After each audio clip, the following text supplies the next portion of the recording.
Proposals in Jefferson City could let sex offenders take their names off of Missouri's sex offender registry. Good evening, I'm Ashley Katz. I'm David Oliver. Good to have you joining us here at 10. One bill's sponsor says the registry needs some reform.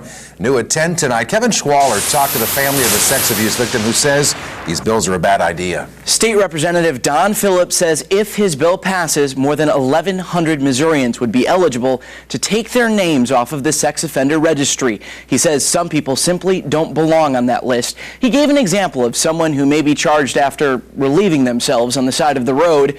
We also spoke with the mother of a sex abuse victim. We concealed her identity to protect that victim. We started our journey in 2011. That journey through court is one no mother wants to travel. He was 5 years old when it happened. Jeanette says her brother-in-law sexually abused her little boy.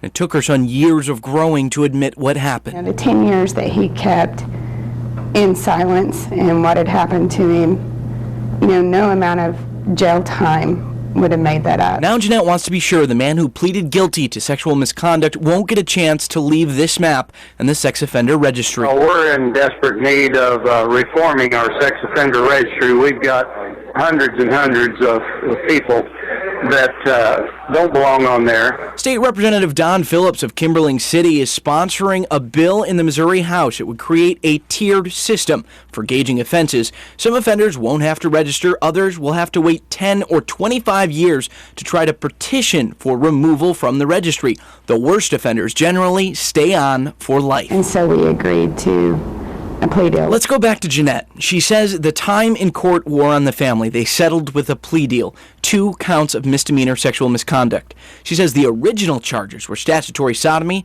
and molestation.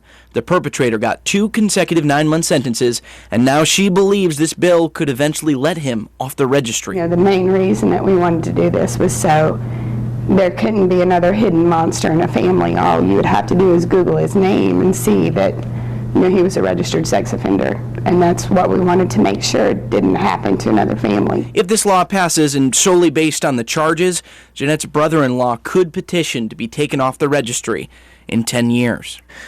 Now, Jeanette says she also wouldn't want victims to have to relive the experiences by having to appear again when someone is trying to be removed from the registry. Now, Phillips says victims would not have to come forward again under his bill. Now, the House has considered several similar proposals in the past, and there are a few more this year. The bill we examined here has cleared one committee and still must make it through the House Rules Committee before going to the House floor. And we will continue to follow that. Thank you, Kat.